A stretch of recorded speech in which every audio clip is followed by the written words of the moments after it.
야, 너 우리 집 돈 벌어오는 기계잖아. 내 가방 사면서 수진이 것도 사와. 싫어. 싫으면 이혼하고 몸만 나가든가.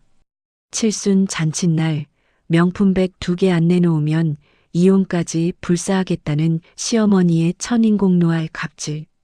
저는 화를 내는 대신 아주 우아하게 대답했습니다. 네 어머님, 아주 멋진 놈으로 아가씨 것까지 사갈게요.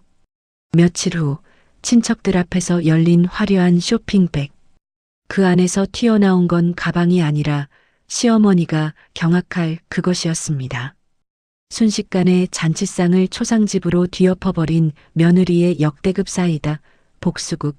지금 바로 시작합니다. 사연 시작 전 구독과 좋아요를 눌러주세요. 행복이 가득하실 겁니다. 지독하게도 무더운 주말이었어요. 가만히 서 있기만 해도 등에 땀줄기가 흐르는 날씨였지만 저희 집 주방은 그보다 몇 배는 더 뜨거운 열기로 가득했습니다. 시어머니의 생신을 일주일 앞두고 미리 가족 식사를 하기로 한 날이었거든요. 칠순 당일날 하면 되는데 굳이 그렇게 미리 밥 한 번 먹고 싶다 하시는 시어머니 때문에 며칠 전부터 장을 보고 새벽같이 일어나 고기를 재우고 나물을 무치며 정성을 쏟았습니다. 거실에서 들려오는 텔레비전 소리와 남편의 웃음소리를 배경음악 삼아 저는 쉼없이 불 앞에 서 있었죠. 여보, 여기 간 좀 봐줄래? 당신 좋아하는 갈비찜인데 간이 적당한지 모르겠어. 거실 소파에 길게 누워있던 남편을 불렀습니다. 남편은 귀찮은 듯 몸을 일으키더니 주방으로 어슬렁거리며 다가왔죠. 아, 냄새 좋다. 당신 요리 솜씨는 알아줘야 한다니까. 근데 자기야, 그냥 대충 해. 우리 엄마 당신이 한 거라면 다 좋아하시잖아. 남편은 숟가락으로 국물을 한번 떠먹더니 엄지를 치켜 세우고는 다시 거실로 쏙 나가버렸습니다. 대충이라니요.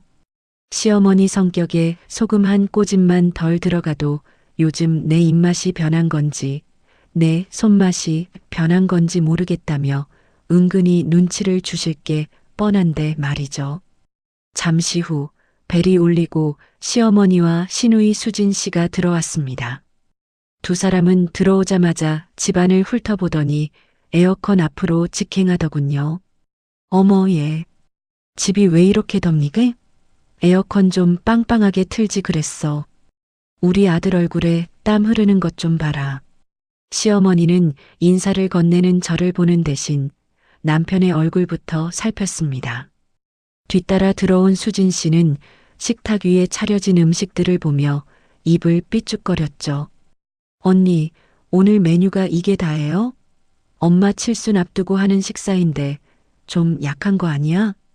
속에서 울컥 무언가가 치밀어 올랐지만 저는 꾹 눌러 담으며 웃어 보였습니다. 아직 주방에 더 있어요, 아가씨. 앉으세요. 금방 내갈게요. 식사가 시작되자 분위기는 화기애애한 듯 흘러갔습니다. 물론 그 화기애애함은 오로지 시댁 식구들만의 것이었죠. 저는 음식을 나르고 부족한 물을 채우느라 제대로 앉아보지도 못했습니다. 그러다 갈비찜이 거의 비어갈 때쯤 시어머니가 킁킁거리며 헛기침을 하더니 젓가락을 내려놓았습니다. 그래, 우리 며느리가 고생이 많았다. 음식 맛도 이만하면 괜찮네. 맛있게 드셔주시니 다행이에요, 어머님. 참, 다음 주 칠순 당일에는 어디로 예약할까요? 혹시 가보고 싶으신 곳 있으세요? 제 질문에 시어머니는 기다렸다는 듯 눈을 반짝이며 수진 씨와 눈을 맞췄습니다.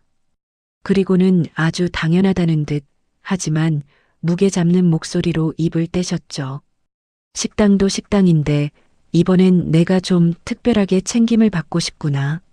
너도 알다시피 내가 올해 칠순 아니니. 친구들 모임에 나가면 다들 자식들이 명품 가방 하나씩은 해줬다고 자랑이 대단해. 나도 이번 기회에 어깨 좀 펴고 싶다. 명품 가방이라 예상은 했던 일입니다. 남편과 미리 상의해서 적당한 예산 내에서 하나 해드리기로 마음먹고 있었거든요. 저는 고개를 끄덕이며 대답했습니다. 네, 어머님. 저도 생각하고 있었어요. 원하시는 브랜드나 모델 있으시면 말씀해 주세요. 제가 준비할게요. 그러자 옆에 있던 수진 씨가 휴대폰을 내밀며 끼어들었습니다. 화면에는 수백만 원을 호가하는 유명 브랜드의 신상백이 떠 있었죠. 언니, 엄마가 봐둔 게 이거예요. 근데 이게 워낙 인기라 구하기 힘들다더라고. 아, 그리고 언니. 엄마 가방 사러 가는 김에 내 것도 좀 같이 봐주면 안 돼? 나 요즘 회사에서 들고 다닐 가방이 없어서 얼마나 기죽어 있는지 몰라. 저는 순간 귀를 의심했습니다. 수진 씨의 목소리는 마치 편의점에서 1+1 행사 상품을 집어오라는 듯 가벼웠거든요. 당황한 제가 아무 말도 못하고 있자 시어머니가 쐐기를 박듯 덧붙였습니다. 그래, 며느리야. 수진이 쟤도 30이 넘었는데 아직 변변한 가방 하나 없는 게 내 마음이 참 아프구나. 오빠 잘 돼서 좋은 집 사는데 동생이 기가 죽어서야 되겠니? 이번 기회에 수진이 거까지 세트로 2개 딱 준비해 오너라. 우리 며느리 능력 좋잖아. 응. 식탁 위가 순간 정적에 휩싸였습니다. 세트라니요. 시어머니 가방만 해도 제 한 달 월급이 꼬박 들어갈 판인데 아무 상관도 없는 시누이 가방까지 사오라는 요구는 선을 넘어도 한참 넘은 것이었습니다. 저는 떨리는 눈빛으로 남편을 바라보았습니다. 하지만 남편은 제 시선을 피하며 그저 남은 갈비 한 점을 뜯는데 열중할 뿐이었죠. 어머님, 아가씨 가방까지는 제가 좀. 제가 어렵게 입을 때려 하자 시어머니는 곧바로 말을 가로채며 서운한 기색을 드러냈습니다. 왜 싫으니? 내가 평소에 너한테 뭐 대단한 거 바란 적 있었어? 칠순인데 이 정도도 못 해주겠다는 거야? 아들아, 너는 어떻게 생각하니? 내각시가 이렇게 인색하게 굴어도 되는 거야? 시어머니의 화살이 남편에게로 향하자 남편은 그제야 입을 닦으며 마지못해 대꾸했습니다. 아, 엄마. 뭘 또 그렇게까지 말씀하세요. 당신 어머님이 저렇게 말씀하시는데 너무 딱딱하게 굴지 마. 당신 돈 잘 벌잖아. 우리 가족인데 좋은 게 좋은 거지. 남편의 무책임한 말에 심장이 덜컥 내려앉는 기분이었습니다. 시어머니는 승전고를 울리듯 만족스러운 미소를 지으며 제 빈 컵에 물을 따랐고 수진 씨는 벌써 가방을 얻은 듯 신이 나서 모델명을 읊어대기 시작했습니다.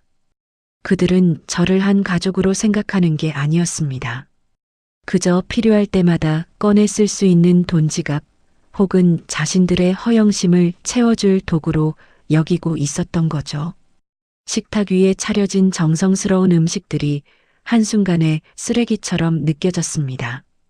가슴 한구석에서 차갑고 날카로운 무언가가 싹 트는 것이 느껴졌습니다. 언니, 내가 사진 보냈으니까 확인해봐요. 꼭 그 색깔이어야 해.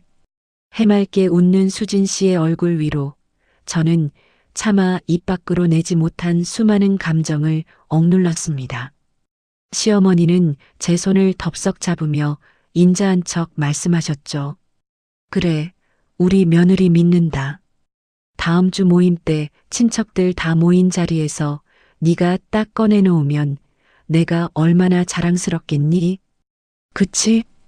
태풍이 휩쓸고 지나간 듯한 거실에는 시어머니가 흘리고 간 과자 부스러기와 시누이 수진 씨가 벗어 던진 양말 한 짝만이 덩그러니 남아 있었어요. 주방 싱크대에는 제가 정성껏 차렸던 음식들이 담겼던 그릇들이 산더미처럼 쌓여 있었죠. 시댁 식구들이 현관문을 나서자마자 집안은 쥐 죽은 듯 고요해졌지만 제 속은 도저히 가라앉지 않는 불길로 가득 차 올랐습니다. 남편은 소파에 털썩 주저앉아 리모컨을 만지작거리며 하품을 내뱉더군요. 여보, 당신 아까 식탁에서 어머님이랑 아가씨가 한 말 정말 아무렇지도 않아? 고무장갑을 내던지듯 싱크대에 던져두고 거실로 나와 남편 앞에 섰습니다. 제 목소리는 이미 분노로 바르르 떨리고 있었죠. 남편은 텔레비전에 눈을 고정시킨 채 성의 없이 대꾸했습니다. 뭐가? 아, 가방 얘기? 에이, 자기야. 엄마 칠순이잖아. 일생에 한 번뿐인 날인데 좀 좋게 넘어가면 어디가 덧나? 좋게 넘어가? 어머님 가방만 해도 수백만 원이야. 그런데 아무 상관도 없는 아가씨 것까지 세트로 사오라는 게 정말 상식적이라고 생각해? 아가씨가 내 동생이야? 내가 왜 그 가방까지 책임져야 하냐고. 제 외침에도 남편은 눈 하나 깜짝하지 않았어요. 오히려 귀찮다는 듯 리모컨을 내려놓고는 저를 한심하다는 듯 쳐다보더라고요. 당신 진짜 오늘 왜 이렇게 깐깐하게 굴어? 수진이 걔 당신한테는 시누이기도 하지만 나한테는 하나뿐인 동생이잖아. 오빠가 돼서 동생 가방 하나 못 사주는 게 마음 아프다는데 당신이 좀 도와주면 안 돼? 당신 요즘 인센티브도 많이 받았다며. 도와줘? 당신 돈으로 사주는 거면 내가 말을 안 해. 당신도 알잖아. 우리 이번 달 대출 이자에 적금까지 넣고 나면 생활비도 빠듯한 거. 그런데 내 비상금까지 털어서 아가씨 명품 가방을 사주라고? 당신이 오빠면 당신이 벌어서 사줘. 왜 당연하다는 듯 내 지갑을 열려고 하느냐고. 답답함에 가슴을 쾅쾅 치고 싶은 심정이었어요. 하지만 남편은 오히려 적반하장으로 목소리를 높이며 저를 몰아세우기 시작했습니다. 야, 당신 돈이 내 돈이고 내 돈이 당신 돈이지. 뭘 그렇게 유세야? 당신 대기업 다니면서 월급 꼬박꼬박 잘 나오니까 우리 엄마가 기분 좋게 한 말씀 하신 거잖아. 거기서 정색하고 분위기 망치면 내 체면은 뭐가 돼? 당신 정말 이기적이다, 진짜. 이기적이라니요. 그 단어가 날카로운 송곳처럼 제 가슴을 찔렀습니다. 맞벌이하면서도 집안일의 파라를 제가 감당하고 시댁 경조사마다 제 지갑을 먼저 열어 생색은 남편이 내게 해줬던 지난 세월들이 주마등처럼 스쳐 지나갔습니다. 저는 기가 막혀서 헛웃음만 나왔습니다. 내가 이기적이라고? 당신 지금 제정신이야? 어머님 칠순 선물로 가방 해드리는 건 나도 진작 동의했어. 근데 아가씨 것까지 덤으로 얹어가려는 게 정상이냐고. 당신이 중간에서 안 된다고 잘라줬어야지. 어떻게 거기서 내 편은커녕 당신 돈 잘 벌잖아라는 소리를 해? 당신한테 난 그냥 돈 나오는 기계야? 아, 됐어. 그만 좀 해. 들으니까 짜증나네. 당신이 우리 엄마랑 수진이를 진짜 식구로 생각하긴 하는 거야? 정말 식구면 이런 거 아까워하면 안 되는 거야. 당신 친정 엄마가 사달라고 했어 봐. 당신이 이렇게 했겠어? 팔은 안으로 굽는다더니 당신한테 우리 집 식구들은 그냥 남인 거지. 남편은 이제 아예 논점을 흐리며 저를 가족애가 없는 사람으로 몰아붙였습니다. 가장 믿었던 사람에게 받는 이 배신감은 그 어떤 상처보다 깊고 아팠어요. 남편은 제 대답을 듣기도 싫다는 듯 소파에서 일어나 안방으로 들어가 버리더군요. 그러고는 안에서 문을 쾅 닫는 소리가 온 집안에 울려 퍼졌습니다.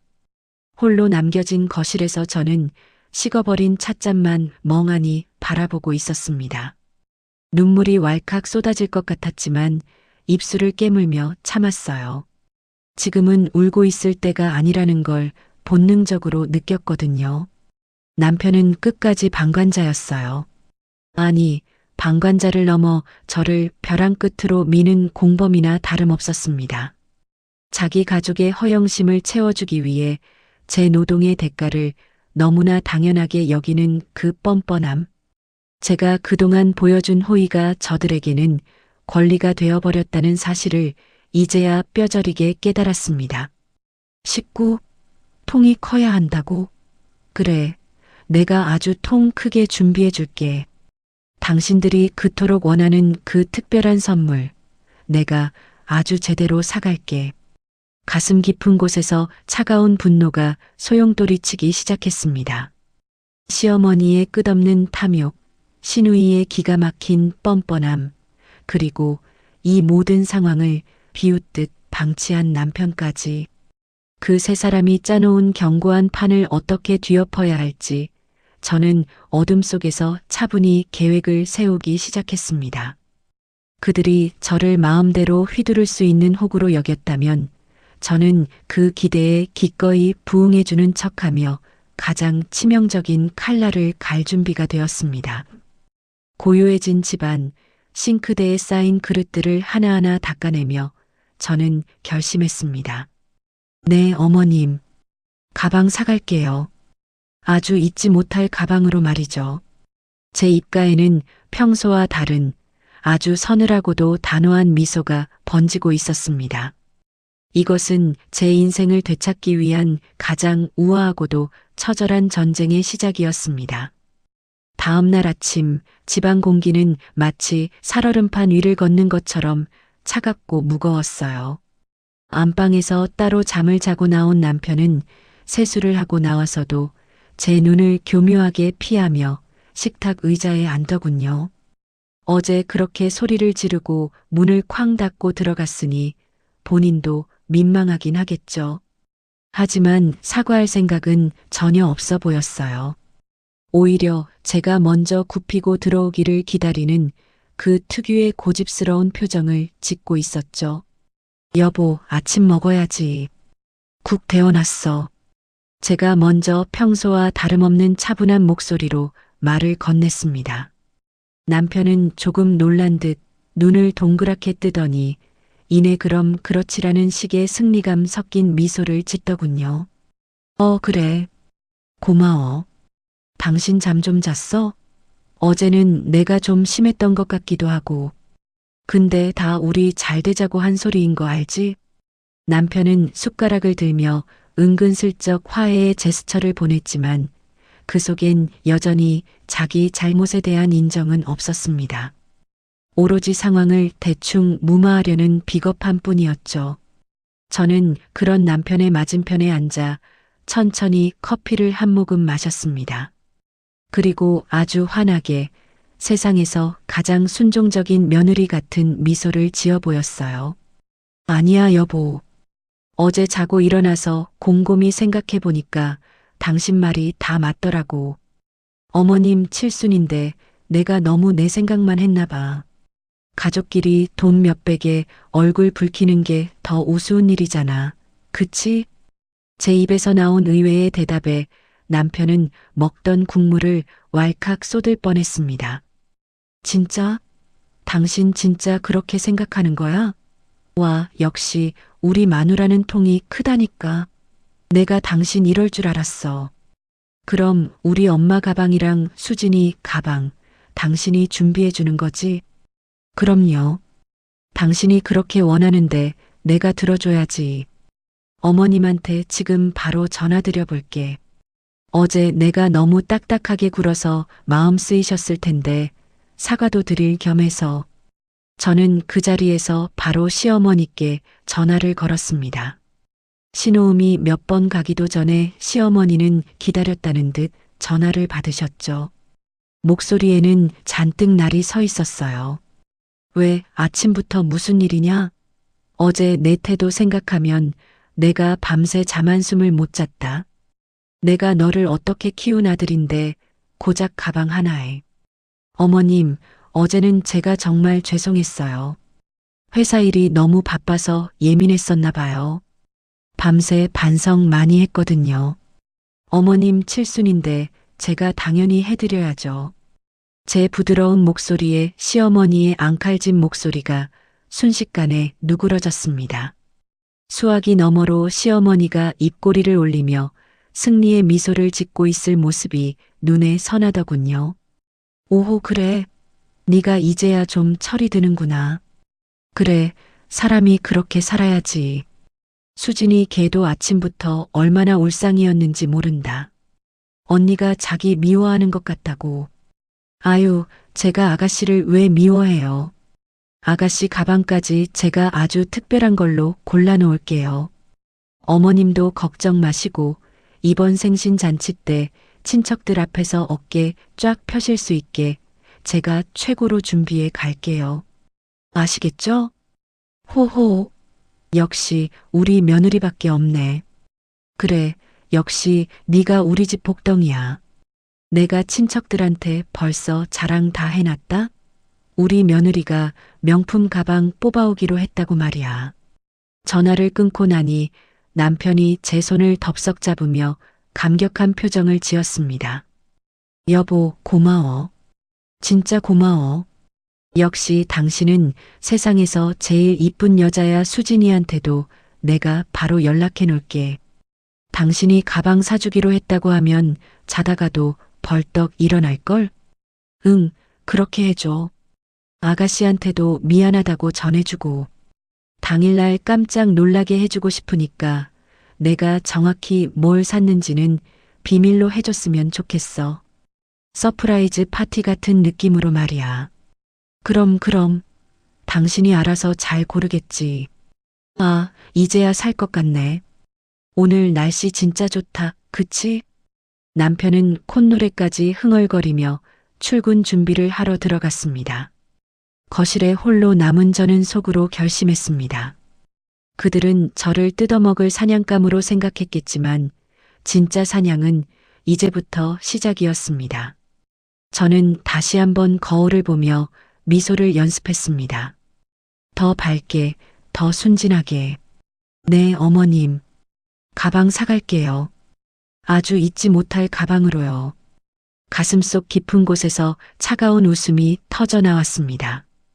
500만 원짜리 명품 가방보다 훨씬 더 비싼 대가를 치르게 될 줄도 모르고 축배를 들고 있을 그들을 생각하니 벌써부터 온몸에 전율이 돋는 것 같았죠. 식탁 위에 놓인 꽃병에 물을 갈아주며 저는 아주 조용히 혼잣말을 내뱉었습니다. 이번 잔치상은 기대해도 좋을 거야. 내가 준비한 선물은 당신들의 상상을 초월할 테니까. 남편은 휘파람을 불며 출근했습니다. 제가 고분고분하게 가방을 사겠다고 한 것이 그렇게나 좋았던 모양이죠. 현관문이 닫히는 소리를 확인하자마자 제 얼굴에서 미소는 깨진 유리 파편처럼 순식간에 사라졌습니다. 저는 곧장 안방 서재로 들어가 깊숙이 숨겨두었던 서류 가방을 꺼냈어요. 그 안에는 지난 몇 주간 제가 몰래 수집해온 시댁 식구들의 진실이 담겨 있었습니다. 사실 저는 얼마 전 주거래 은행에서 걸려온 한 통의 전화를 통해 시어머니의 만행을 알게 되었어요. 제 명의로 거액의 카드론 대출 상담이 접수되었다는 내용이었죠. 저는 그런 요청을 한 적이 없다고 딱 잘라 말했지만 은행원이 확인해준 상담자의 음성과 인적 사항은 소름 끼치게도 시어머니의 것이었습니다. 제가 본인 확인용으로 건네준 신분증 사본과 인감증명서를 그런 식으로 이용하려 했다는 사실에 온몸의 피가 거꾸로 솟는 기분이었죠. 어머님, 제 신용까지 팔아서 도대체 무슨 욕심을 채우려 하신 건가요? 혼잣말을 내뱉으며 저는 미리 선임해둔 변호사에게 전화를 걸었습니다. 시어머니가 제 명의를 도용하려 했던 증거물들, 그리고 그동안 시댁에서 저에게 가했던 경제적 압박에 대한 기록들을 모두 정리해 두었거든요. 이것은 단순한 가족 간의 다툼이 아니라 명백한 범죄 행위였습니다. 저는 시어머니에게 드릴 첫 번째 선물로 아주 정중하게 작성된 고소장과 민사소송 서류를 준비했습니다. 하지만 더 가관인 건 신우이 수진 씨였습니다. 평소 제 명품 구두나 가방을 탐내던 그녀가 왜 갑자기 저에게 명품백을 사달라고 당당하게 요구하는지 의아했거든요. 그녀의 SNS와 주변 평판을 조사하는 건 생각보다 쉬웠습니다. 그녀는 이미 회사에서 소문난 상간녀였으니까요. 상대는 같은 건물을 쓰는 회사의 유부남 팀장이었습니다. 수진 씨는 그 남자에게 명품 선물을 사달라고 조르다가 거절당하자 만만한 저를 타깃으로 삼았던 것이죠. 저는 백화점으로 향하는 대신 서울 외곽의 조용한 카페로 차를 몰았습니다. 그곳에서 저를 기다리고 있던 사람은 수진 씨가 만나고 있는 남자의 아내였어요. 그녀는 이미 남편의 외도를 눈치채고 증거를 모으고 있었지만 상대가 누구인지 확실치 않아 애를 먹고 있는 상태였죠. 제가 내민 수진 씨의 인적 사항과 두 사람이 은밀하게 주고받은 메시지 캡처본을 본 그녀의 눈빛은 순식간에 서늘하게 변했습니다. 이걸 왜 저에게 주시는 거죠? 그녀가 묻더군요. 저는 아주 우아하게 찻잔을 내려놓으며 대답했습니다. 저도 피해자거든요. 가족이라는 이름으로 제 인생을 갉아먹는 사람들에게 제 방식대로의 정의를 보여주고 싶어서요. 이번 주 토요일 저희 시어머니 칠순 잔치가 있어요. 그 자리에 귀빈으로 모시고 싶은데 어떠세요? 상대 여성은 잠시 침묵하더니 이내 결연한 미소를 지으며 고개를 끄덕였습니다. 이것으로 수진 씨에게 줄 두 번째 선물의 준비도 끝이 났습니다. 집으로 돌아오는 길, 저는 명품 매장이 아닌 한 대형 문구점에 들렀습니다. 그곳에서 아주 고급스러운 쇼핑백과 정품 상자처럼 보이는 예쁜 상자들을 몇 개 샀어요. 겉으로 보기엔 누구나 선망하는 브랜드의 로고가 박힌 화려한 상자들이었죠. 하지만 그 안을 채울 것은 가죽 가방이 아니라 그들이 저지른 죄의 대가가 담긴 서류 뭉치들이었습니다. 저녁 늦게 퇴근한 남편은 거실에 놓인 쇼핑백들을 보며 입이 귀에 걸리더군요. 와, 여보, 벌써 다 사온 거야? 역시 우리 마누라 행동 하나는 끝내준다니까. 이거 수진이가 말했던 그 모델이야? 남편이 상자를 열어보려 손을 뻗자 저는 가볍게 그의 손등을 찰싹 때렸습니다. 안 돼. 당일날 깜짝 놀라게 해줘야 한다니까. 내가 포장까지 완벽하게 해놨으니까 잔칫날까지 절대 열어보지 마. 알겠지? 알았어, 알았어. 아유, 우리 마누라가 이렇게 정성을 들이는데 내가 방해하면 안 되지. 엄마랑 수진이가 보면 진짜 자지러지겠다. 당신 덕분에 내 체면이 확 사네. 남편은 제 어깨를 주무르며 아부를 떨었지만 정작 제가 그 상자들을 준비하며 어떤 마음이었는지는 꿈에도 모르는 눈치였습니다. 남편의 손길이 닿는 어깨가 징그럽게 느껴졌지만 저는 꾹 참고 미소를 지었습니다. 복수의 완성은 상대방이 가장 행복한 순간에 나락으로 떨어뜨리는 것이니까요.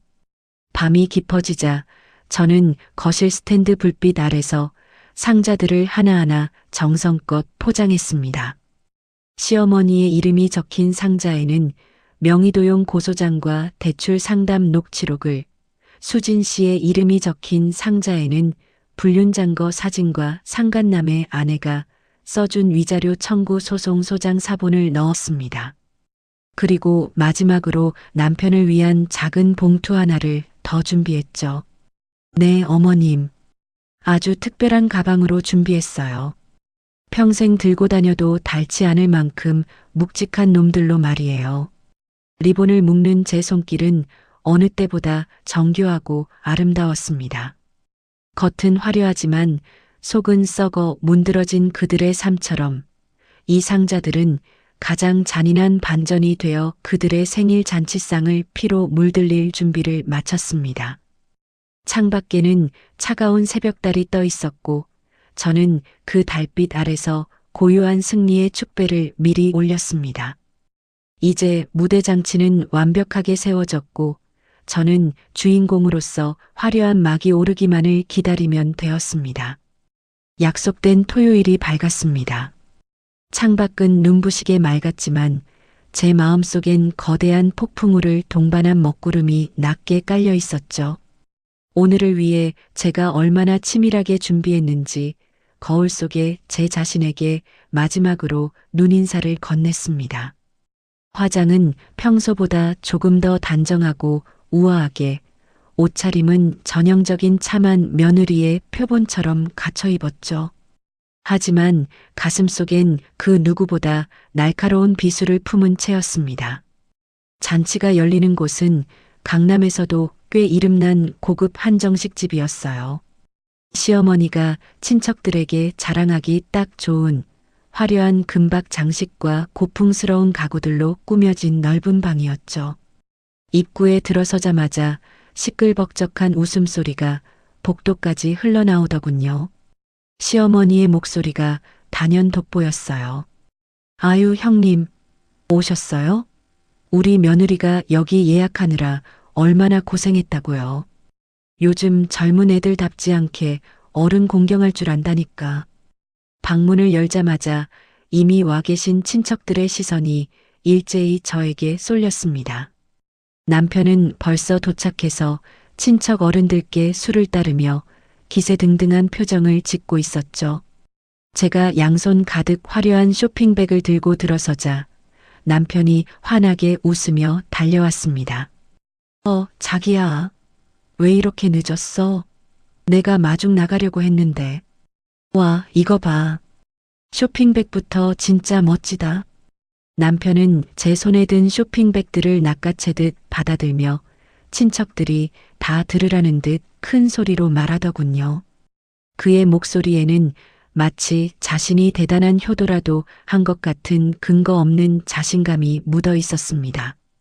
저는 그저 말없이 미소만 지으며 어른들께 인사를 올렸죠. 어머님, 칠순 축하드려요. 늦어서 죄송합니다. 선물 챙기느라 조금 시간이 걸렸어요. 시어머니는 자리에 앉아 있다가 벌떡 일어나 제 손을 덥석 잡았습니다. 평소에는 제 손이 거칠다느니 매니큐어 색이 저렴해 보인다느니 타박만 하시던 분이 오늘은 세상에서 가장 소중한 보물이라도 만지는 듯한 태도였죠. 아유, 우리 복덩이 며느리 왔구나. 예, 너 얼굴이 좀 상한 것 같다? 우리 집안일 하랴, 회사 다니랴, 고생이 많지? 자, 어서 앉아라. 형님, 보셨죠? 우리 며느리가 오늘 제 생일이라고 큰맘 먹고 준비했대요. 수진이 것도 같이요. 시어머니의 자랑 섞인 목소리에 여기저기서 감탄사가 터져나왔습니다. 아유, 동선의 며느리는 역시 급이 다르네. 명품백을 2개나? 세상에 아들이 장가 하나는 기가 막히게 잘 갔어. 그러게나 말이야.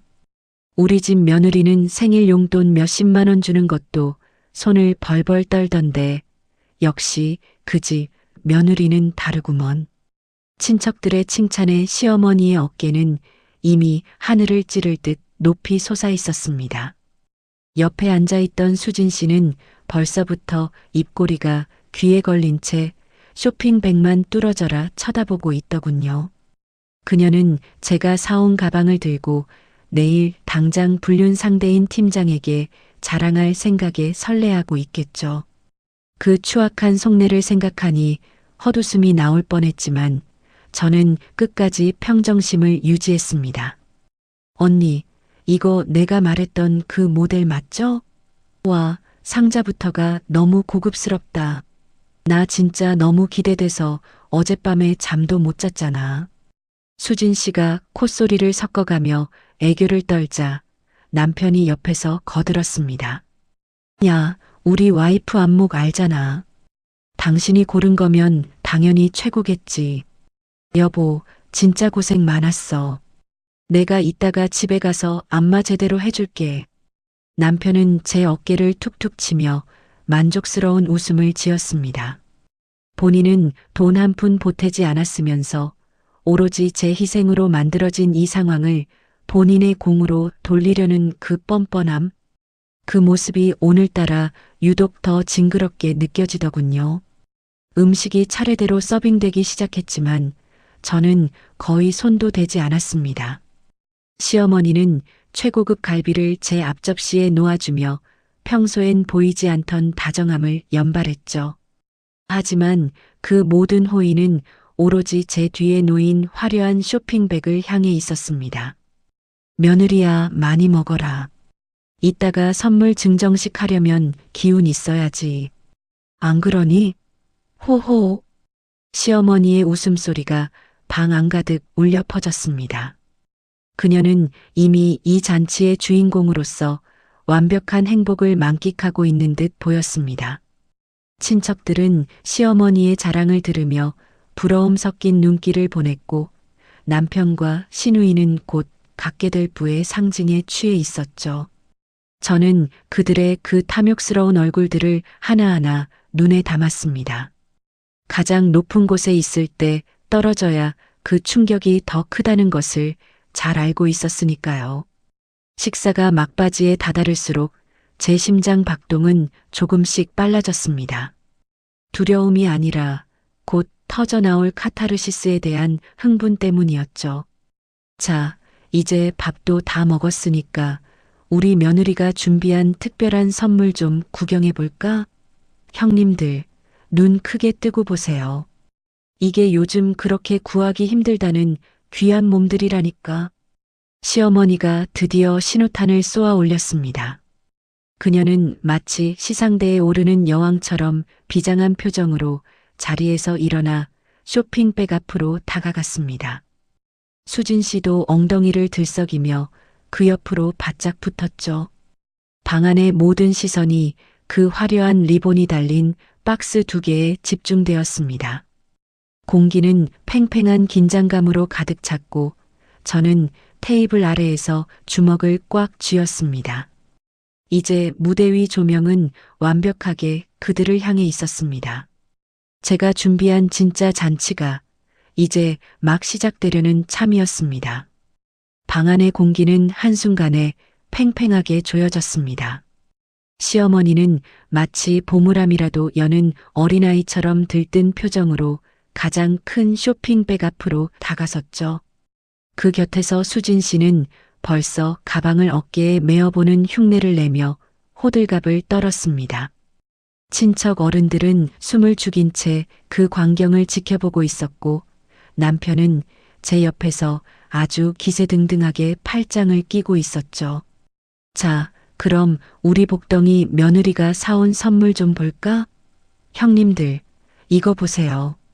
리본 묶인 것 좀 봐. 아주 정성이 대단해. 시어머니의 통통한 손가락이 화려한 실크 리본을 풀어내기 시작했습니다. 스르르 리본이 풀리고 상자 뚜껑이 열리는 순간 방 안에는 묘한 긴장감이 감돌았어요. 시어머니는 눈을 가늘게 뜨고 상자 안을 들여다보더니 이내 고개를 갸웃거렸습니다. 어머, 이게 뭐냐? 가방은 어디 가고 웬 종이 뭉치들만 가득해? 며느리야, 이거 포장이 잘못된 거 아니니? 시어머니가 상자 안에서 꺼낸 것은 그토록 갈구하던 명품 가방이 아니었습니다. 그것은 제가 밤을 새우며 정리한 제2금융권 대출 상담 기록과 명의도용 고소장 사본이었죠. 시어머니의 얼굴이 순식간에 흑빛으로 변하기 시작했습니다. 어머님, 그거 제가 특별히 준비한 거예요. 제 명의로 몰래 대출받으려 하셨던 기록들이랑 제가 어제 경찰서에 접수한 고소장 사본이에요. 어머님이 평소에 든든한 거 하나 갖고 싶다고 하셨잖아요. 그래서 아주 법적으로 든든한 서류들로 채워봤어요. 제 차분한 목소리에 잔치상은 순식간에 찬물을 끼얹은 듯 조용해졌습니다. 시어머니는 손을 벌벌 떨며 서류를 떨어뜨렸고 친척들은 고소장이라니? 이게 무슨 소리야? 라며 수군거리기 시작했죠. 하지만 반전은 여기서 끝이 아니었습니다. 언니, 내 가방은요? 내 거는 제대로 사온 거 맞죠? 수진 씨는 분위기 파악도 못한 채 제 앞에 놓인 작은 상자를 낚아채듯 열었습니다. 그녀의 기대 섞인 비명은 곧 경악으로 바뀌었죠.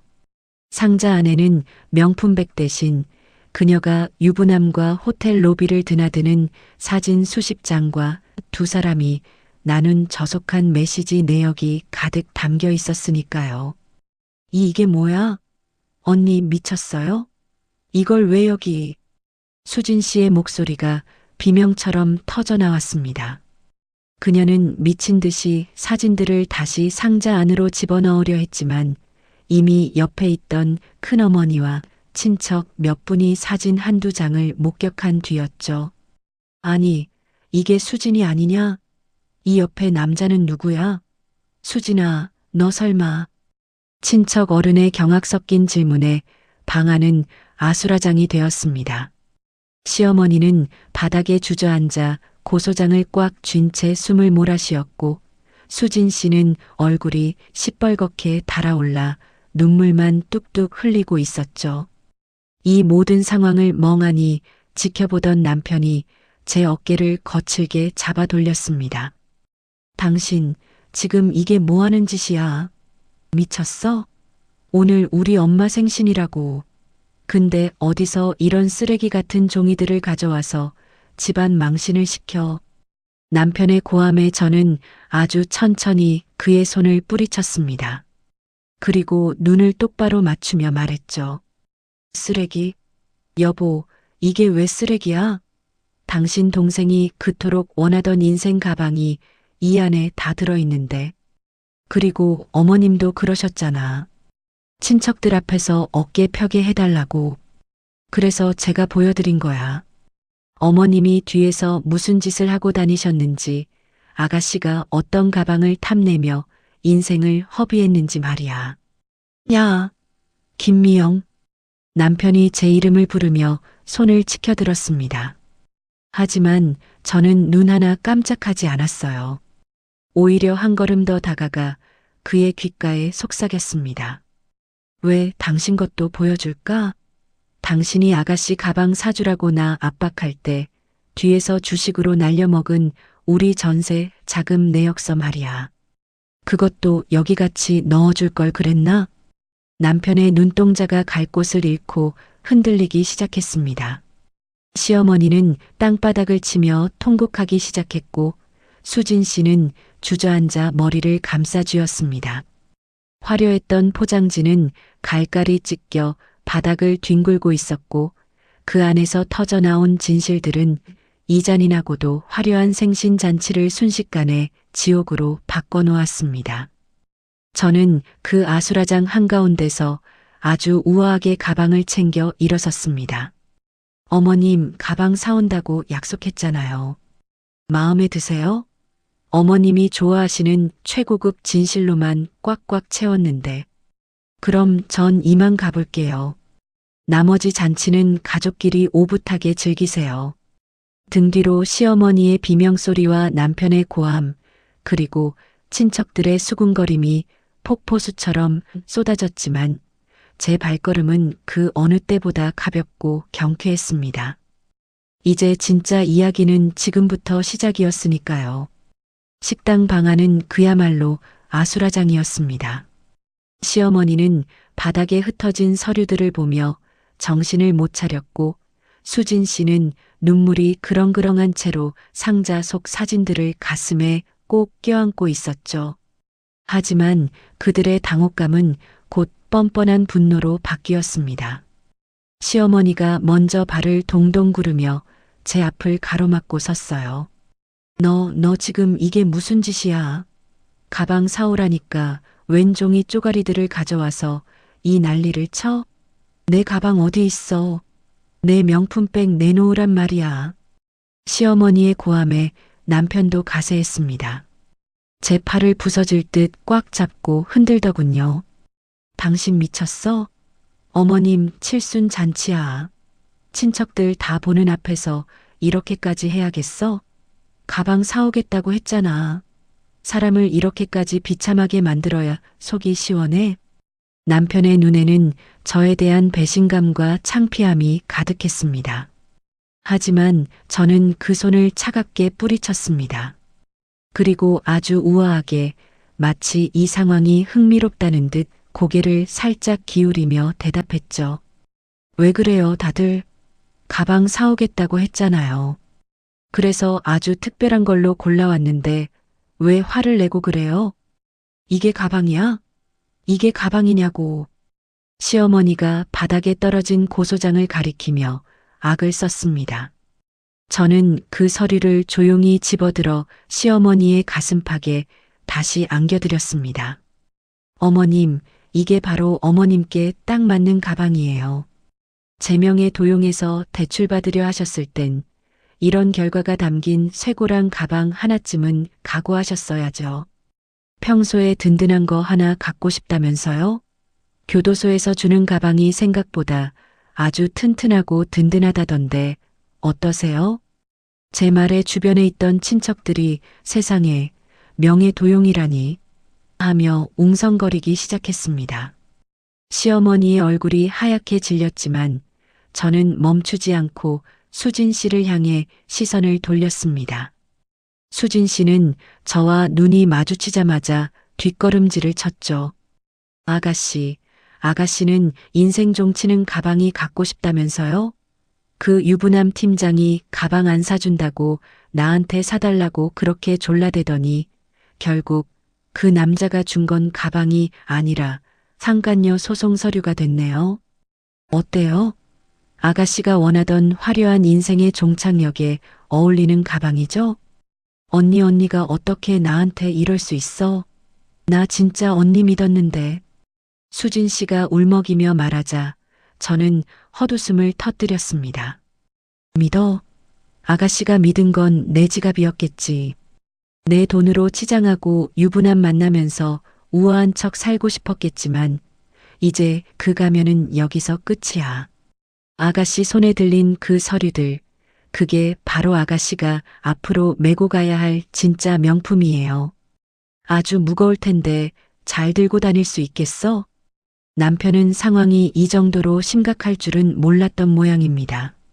제 눈치를 보며 주춤거리는 남편을 향해 저는 마지막 쐐기를 박았습니다. 여보, 당신도 마찬가지야. 당신 동생 기죽는 게 마음 아파서 나더러 가방 사주라고 했지? 그 길을 살려준 결과가 이거야. 당신이 방관하고 부추긴 덕분에 어머님은 고소당하게 생겼고 당신 동생은 상간녀로 낙인 찍혔어. 이 가방들 당신이 원하던 가족의 화목을 위한 선물인데 마음에 들어? 자, 자기야, 제발 그만해. 우리 일단 집에 가서 얘기하자. 응?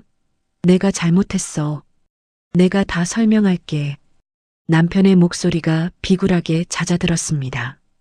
하지만 저는 그 비겁한 눈빛을 외면했습니다. 시어머니는 이제 아예 바닥에 누워 땅을 치며 통곡하기 시작했어요. 아이고, 내가 며느리가 아니라 악기를 들였네. 내 팔자야. 내 가방, 내 인생. 통곡하는 시어머니와 사들인 명품 상자들을 부둥켜 안고 울고 있는 시누이, 그리고 그 곁에서 어쩔 줄 몰라 하는 남편까지. 그들의 추악한 욕망이 빚어낸 이 기괴한 풍경은 제가 상상했던 것보다 훨씬 더 통쾌했습니다. 어머님, 너무 크게 울지 마세요. 친척분들 식사하시는데 예의가 아니잖아요. 제가 사드린 가방 평생 잊지 말고 잘 쓰셔야 해요. 그 가방 안에는 어머님이 저지른 죄들이 아주 묵직하게 담겨 있으니까요. 저는 차갑게 식어버린 잔치상을 뒤로하고 제 가방을 단단히 고쳐맸습니다. 발밑에서 짓밟힌 화려한 포장지들이 바스락거리는 소리가 마치 승리의 창가처럼 들렸습니다. 정막이 흐르던 식당 안은 이내 벌집을 쑤셔놓은 듯한 소란으로 가득 찼습니다. 점잖게 자리를 지키던 친척 어른들이 하나둘씩 바닥에 흩어진 사진과 서류들을 집어들며 경악을 금치 못했거든요. 칠순 잔치의 주인공으로서 온갖 찬사를 받던 시어머니의 위신은 이미 바닥을 지나 지옥 끝까지 추락하고 있었죠. 아니, 동서, 이게 다 사실이야? 며느리 명의로 돈을 빌리려고 했다고? 세상에 무서워서 어디같이 밥 먹겠어? 수진이는 또 왜 이래? 유부남이랑 이 난리를 치고 있었다니 정말 집안 망신이다. 망신이야. 친척들의 날카로운 비난이 쏟아질 때마다 시어머니의 얼굴은 점점 더 창백해졌습니다. 방금 전까지만 해도 며느리 자랑에 침이 마르던 입술은 이제 파르르 떨리며 아무런 변명도 내뱉지 못했죠. 남편은 어쩔 줄 몰라 하며 친척들의 시선을 피하느라 바빴고요. 아니에요. 이게 다 오해예요. 지금 새언니가 우리 모함하려고 작정하고 꾸민 일이라고요. 수진 씨가 악을 쓰며 소리쳤지만 이미 엎질러진 물이었어요. 바로 그때 닫혀있던 육중한 나무 문이 거칠게 열렸습니다.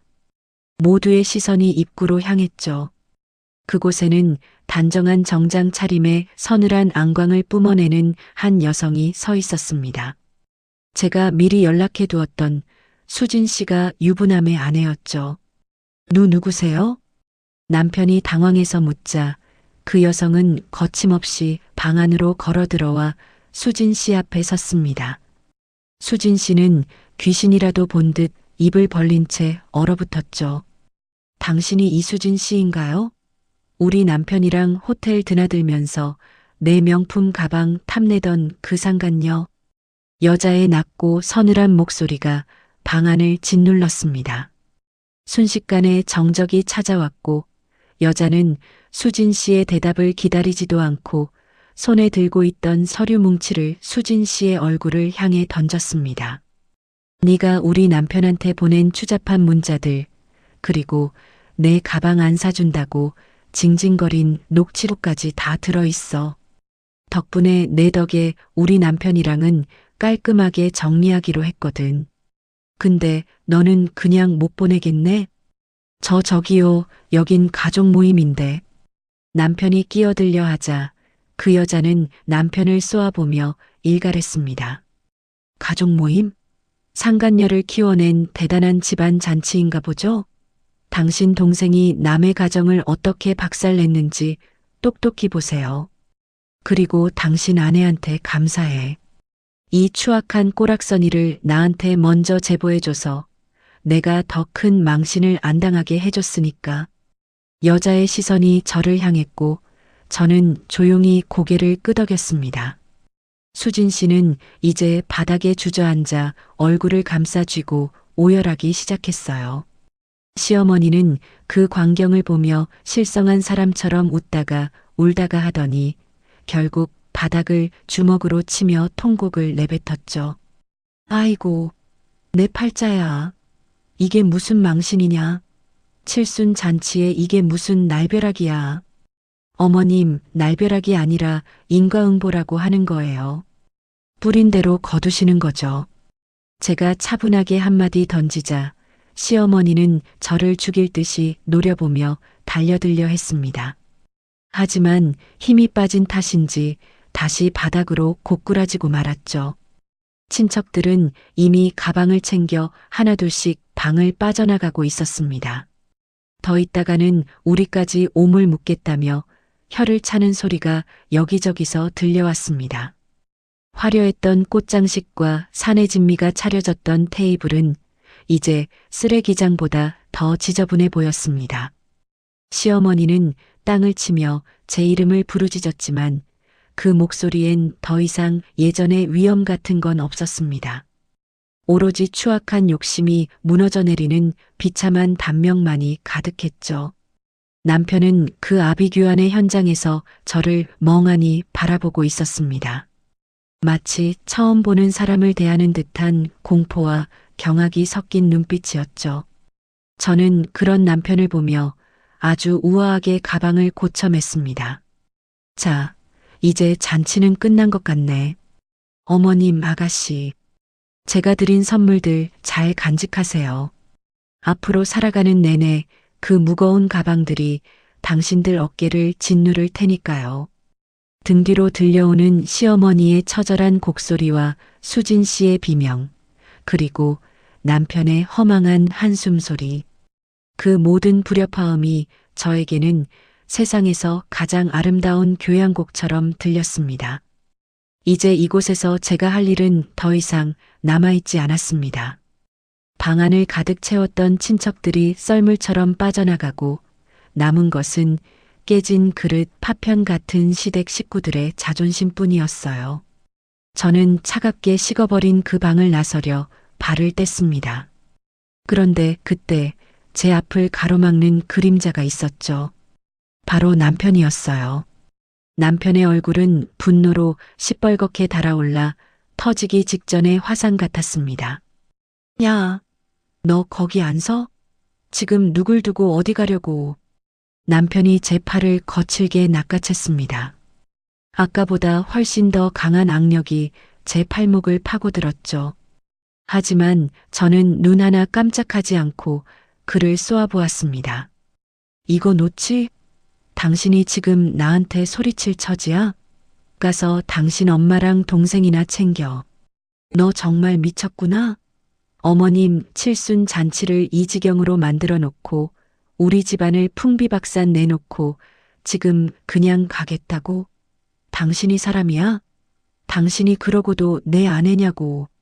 남편의 고함에 주저앉아 있던 시어머니가 다시 기운을 차린 듯 비틀거리며 일어났습니다.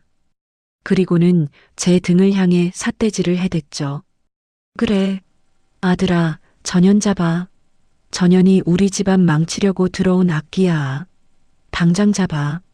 남편은 시어머니의 부추김에 더욱 기세등등해져서 저를 몰아세웠습니다. 들었어?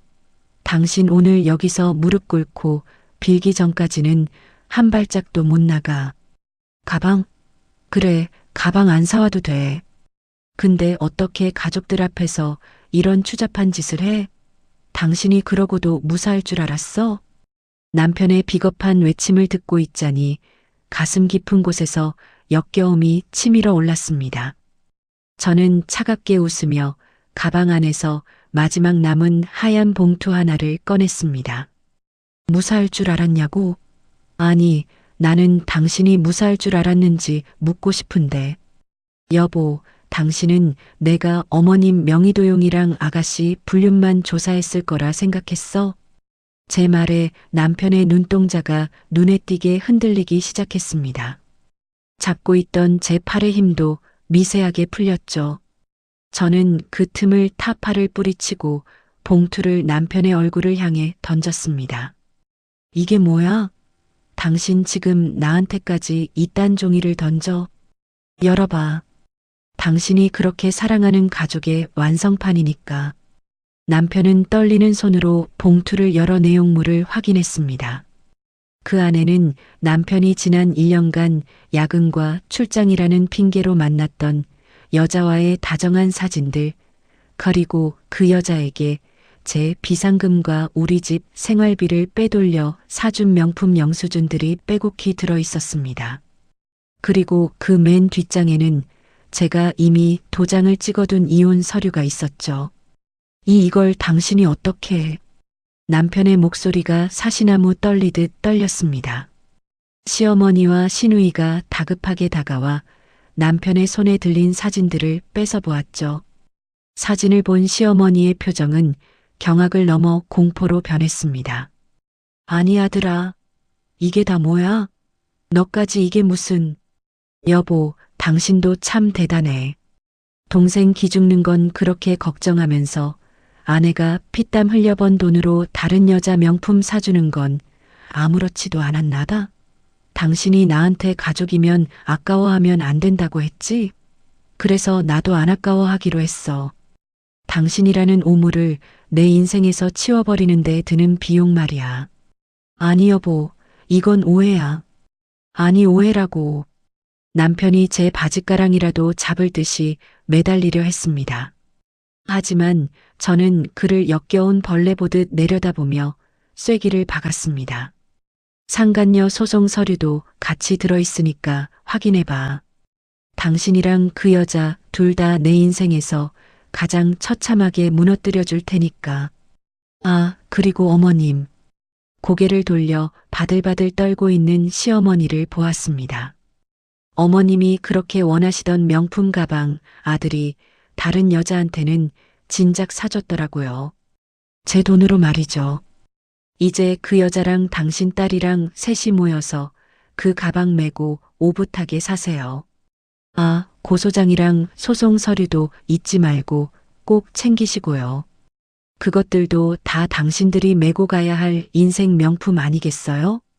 남편은 이혼 서류를 쥐고 자리에 주저앉아 버렸고 신우이는 믿었던 오빠의 배신에 넋이 나간 표정이었습니다. 시어머니는 이제 소리조차 내지 못한 채 헐떡거리며 가슴만 쥐어뜯고 있었죠. 저는 그 추악한 3인조를 뒤로하고 방을 나왔습니다. 등 뒤에서 남편이 제 이름을 절규하듯 부르는 소리가 들렸지만 그 어떤 감흥도 느껴지지 않았습니다. 오로지 10년 묵은 체증이 내려가는 듯한 시원함과 이제야 비로소 제 삶의 주인으로 돌아왔다는 해방감만이 온몸을 감싸고 돌았습니다. 방 밖으로 나오니 한정식 집의 복도는 고요하기만 했습니다. 저는 화장실에 들러 손을 깨끗이 씻고 거울 속에 비친 제 모습을 보며 옅게 미소 지었습니다. 자, 이제 진짜 선물을 받으러 가볼까? 저는 미련 없이 식당 건물을 빠져나왔습니다. 이제 제 앞에는 그 누구의 방해도 없는 오직 나만을 위한 넓고 화창한 길이 펼쳐져 있었습니다. 식당 현관을 나서자마자 마주한 바깥 공기는 놀라울 정도로 달콤했습니다. 끈적거리고 숨막히던 그 방 안의 공기와는 전혀 다른 자유의 냄새였죠. 등 뒤에서는 여전히 시어머니의 비명 섞인 통곡 소리와 남편의 당황한 고함이 멀리서 환청처럼 들려왔지만 저는 단 한 번도 뒤를 돌아보지 않았습니다. 이미 제 마음속에서 그들은 오래전에 죽어 없어진 존재들이었으니까요. 미리 불러둔 택시에 올라타 공항으로 향했습니다. 차창 밖으로 흐르는 서울의 풍경이 오늘따라 유독 반짝거리며 저를 축복해 주는 것 같더군요. 기사님께 인천공항으로 가주세요라고 말하는 제 목소리가 어찌나 맑고 가벼운지 제 스스로도 놀랄 정도였죠. 공항으로 가는 내내 휴대폰은 미친 듯이 진동을 울려댔습니다. 남편이었죠. 보지 않아도 뻔했습니다. 처음엔 화를 내다가 나중엔 빌고 그 다음엔 다시 협박을 하겠죠.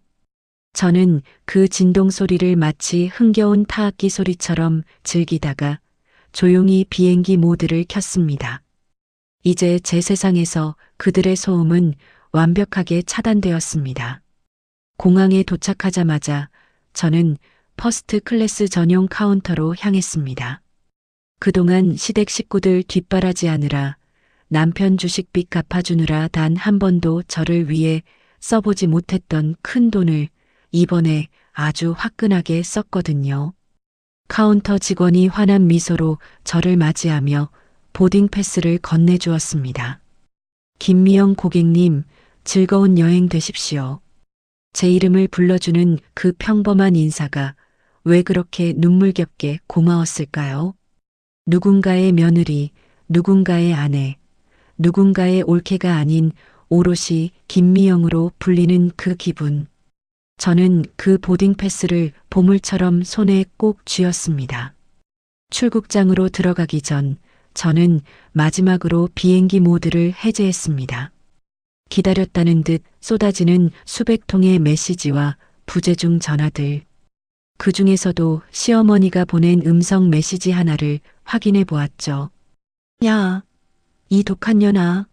네가 우리 집안을 이렇게 망쳐놓고 어디로 도망을 가. 당장 돌아와서 고소 취하하고 돈 내놔. 너 안 오면 내가 내 친정까지 쫓아가서 다 불질러 버릴 줄 알아. 여전히 정신 못 차리고 소리를 지르는 시어머니의 목소리에 저는 헛웃음이 나왔습니다. 그녀는 끝까지 본인이 무엇을 잘못했는지 모를 겁니다. 그저 자신의 욕심을 채워주던 도구가 사라진 것에 분노할 뿐이겠죠. 저는 차분하게 답장을 적어 내려갔습니다. 이것이 제가 그녀에게 그리고 그 지옥 같았던 시댁 식구들에게 보내는 마지막 작별 인사였습니다. 네, 어머님. 제가 약속대로 아주 특별한 가방 사온다고 했잖아요. 어머님이랑 아가씨가 저지른 죄들이 꽉 담긴 그 쇠고랑 가방, 평생 무겁게 메고 사세요. 저는 이제 진짜 제 인생의 명품 가방 챙겨서 떠납니다. 다시는 절 찾지 마세요. 제가 간 곳은 어머님 같은 분들은 평생 구경도 못할 눈부신 곳이니까요. 전송 버튼을 누르는 순간 마음속에 남아있던 마지막 앙금까지 깨끗하게 씻겨 내려가는 기분이었습니다. 저는 그 길로 휴대폰의 유심카드를 뽑아 쓰레기통에 던져버렸습니다. 낡은 관계와 추악한 기억들이 담긴 그 작은 칩 하나가 버려지는 소리가 아주 경쾌하게 들리더군요. 퍼스트 클래스 라운지에 앉아 창밖의 활주로를 바라보았습니다. 거대한 비행기가 대지를 박차고 하늘로 날아오르는 모습이 꼭 지금의 저 같았죠. 웨이터가 가져다 준 샴페인을 한 모금 마시자 온몸의 긴장이 풀리며 나른한 행복감이 밀려왔습니다. 자기야 여보. 그런 가증스러운 말들도 이제 안녕이네. 저는 가방 안에서 새로 산 여권을 꺼내보았습니다. 거기엔 낯설지만 설렘 가득한 제 미래가 기다리고 있었죠. 시어머니가 땅을 치며 후회하든 남편이 이혼 서류를 붙잡고 울부짖든 이제 저와는 아무런 상관이 없는 일입니다. 저는 이제서야 비로소 제 인생의 진정한 주인공으로 무대에 섰으니까요. 탑승 안내 방송이 울려 퍼졌습니다. 저는 자리에서 일어나 가벼운 발걸음으로 게이트를 향해 걸어갔습니다. 양손에는 그들이 갈구하던 가죽 가방 대신 세상 그 무엇보다 값지고 아름다운 자유라는 가방이 들려 있었습니다. 비행기가 활주로를 달려 하늘 높이 솟구치는 순간 저는 창밖을 보며 조용히 의졸였습니다. 고마워요, 어머님. 덕분에 제가 얼마나 소중한 사람인지 알게 됐거든요. 구름 위로 찬란한 태양빛이 쏟아져 내렸습니다. 제 인생의 진짜 이야기는 바로 지금 이 순간부터 시작되고 있었습니다. 시청자 여러분, 오늘 이야기 가슴속까지 시원한 사이다 한 잔 마신 기분이 드셨나요? 며느리를 그저 욕심을 채울 도구로만 여겼던 시댁 식구들에게 가죽 가방 대신 진실이라는 묵직한 명품을 안겨준 그녀의 마지막 뒷모습이 참 당당했습니다. 결국 진짜 명품 인생은 남이 메어준 가방이 아니라 나 스스로를 지키고 사랑하는 용기에서 시작되는 것 같습니다. 오늘의 통쾌한 참교육 이야기가 마음에 드셨다면 잊지 말고 구독과 좋아요를 꾹 눌러주세요. 여러분의 따뜻한 응원이 다음에 시원한 이야기를 만드는 가장 큰 원동력이 됩니다. 또한 여러분이 생각하는 오늘 최고의 사이다 장면은 무엇이었나요? 혹은 비슷한 사연이 있다면 댓글로 자유롭게 공유해주세요. 저는 더 놀랍고 통쾌한 이야기로 다시 찾아뵙겠습니다. 감사합니다. 오늘의 통쾌한 참교육 이야기